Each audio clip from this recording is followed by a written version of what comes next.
Hey guys అందరికీ welcome to my channel Telugu review corner. So ఈ వీడియోలో మార్వెల్ సినిమాటిక్ యూనివర్స్ ఈ మొత్తం కూడా మార్వెల్ సినిమాటిక్ యూనివర్స్ని అయితే మనం డీప్లీ ఎక్స్ప్లోర్ చేయబోతున్నాం. యాక్చువల్లీ మార్వెల్ సినిమాటిక్ యూనివర్స్ అసలు ఎందుకని డౌన్ఫాల్ అయింది?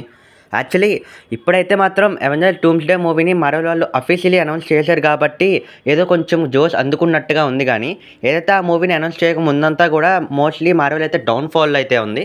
సో కాబట్టి ఈ వీడియోలో కొన్ని రీజన్స్ అయితే మాట్లాడుకుందాం మార్వెల్ యొక్క డౌన్ఫాల్ ఏంటి అనే దాని మీద.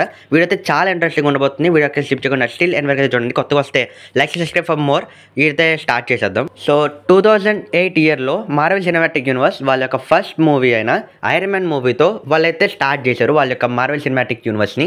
అయితే అవి అన్నీ కూడా కలుపుకుంటూ చాలా మూవీస్ని ఒక మూవీగా ఫినాలేగా ద అవెంజర్స్ ఎండ్ గేమ్ మూవీని అయితే తీశారు. ఈ మూవీ ఎండింగ్లో ఏదైతే మంచి ఎండింగ్ చూపించాలి కాబట్టి ఐరన్ మ్యాన్ని ఈ వరల్డ్ మొత్తం కూడా తనే సేవ్ చేసినట్టుగా ఒక మంచి ఎండింగ్ని తనకైతే ఇచ్చి తనతో స్నాప్ చేయించారు. మోస్ట్లీ మార్వెల్ వాళ్ళకి కూడా బాగా తెలుసు దీనివల్ల మార్వెల్ ఫ్యాన్స్ చాలా హర్ట్ అవుతారు అండ్ మార్వెల్ స్టూడెంట్స్ కూడా చాలా ఇబ్బంది పడతారు అని. కానీ ఫేజ్ 1 నుంచి ఫేజ్ 3 వరకు కూడా ఏదైతే ఒక మెయిన్ క్యారెక్టర్గా థానోస్ని చూపిస్తూ తనే మెయిన్ విలన్గా ఎండింగ్లో అవ్వబోతున్నాడని చూపించారు కాబట్టి తనతో ఎండింగ్ చేయాలి అంటే తనకున్న పొటెన్షియల్ ఉన్న హీరోని అయితే తనతో పాటు ఎండ్ చేయాలి. అందుకనే ఐరన్ మ్యాన్ని తనతో ఎండ్ చేయించి ఆ యొక్క ఫేజ్ 3ని మంచిగా ఎండ్ చేశారు.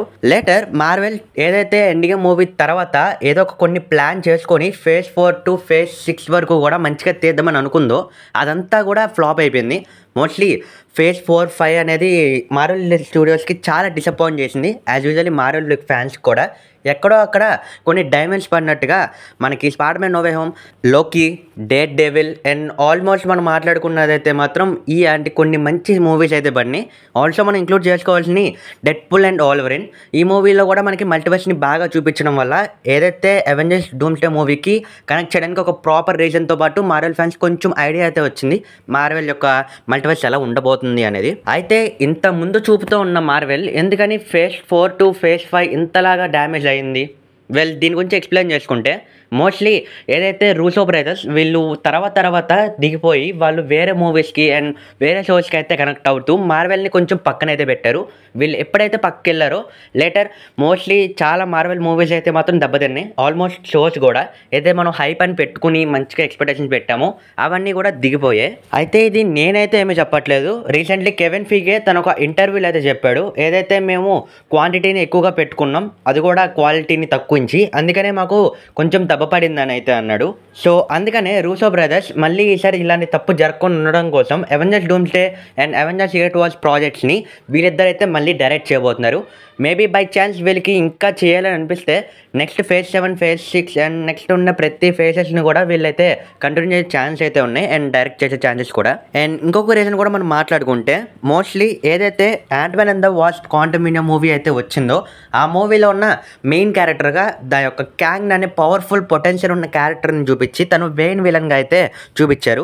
అండ్ మోస్ట్లీ చాలామంది కూడా చాలా హ్యాపీ అయ్యారు క్యాంగ్ ద కాంగరర్ అని మళ్ళీ చూసాం అది కూడా లైవ్ యాక్షన్లో. బికాస్ ప్రీవియస్గా వాళ్ళు కామిక్స్లో ఈ క్యాంగ్ డైనెస్టీ అనే స్టోరీ లైన్ని మొత్తం చదివేశారు. బట్ ఆ మూవీ రిలీజ్ అయిన తర్వాత ఆ మూవీలో అసలు క్యాంగ్ కాంగరర్ని చాలా గజిబిజిగా చూపించారు. మోస్ట్లీ తనకి ఇంకా వేరియంట్స్ ఉన్నట్టుగా ఫినాలేలో కొంచెం ఏదో మూవీ కనెక్ట్ చేద్దాం అన్నట్టుగా చాలామంది క్యాంగ్స్ని చూపించి మొత్తం అంతా గలిబిజ్ చేశారు. దానివల్ల క్యాంగ్ ది కాంగరర్కి అసలు తనకున్న స్కోప్ని అయితే సరిగ్గా చూపించలేకపోయింది మార్వెల్.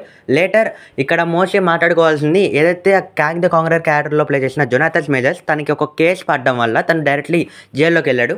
దానివల్ల కూడా మార్వెల్కి చాలా ఇబ్బంది పడ్డారు. బికాస్ మార్వెల్లో ఉన్న ఒక యాక్టర్కి ఇలా జరిగింది అంటే మోస్ట్లీ మార్వెల్ స్టూడియోస్కి ఏదో ఒక చెడ్డ పేరు అనేది రావడం కామనే కదా. సో అలాగా మార్వెల్ స్టూడియోస్కి ఒక ఇబ్బంది అయితే పడింది జొనాథన్ మేజర్స్ వల్ల. ఇక తనతో కంటిన్యూ చేద్దామని అనుకున్న మార్వెల్ ఆ యొక్క ప్లాన్స్ అన్నింటినీ క్యాన్ చేసుకొని డైరెక్ట్లీ డాక్టర్ డూమ్ లాంటి పొటెన్షియల్ ఉన్న క్యారెక్టర్ని ఈసారి అవెంజర్స్ డూమ్స్డే మూవీ కనెక్ట్ చేశారు.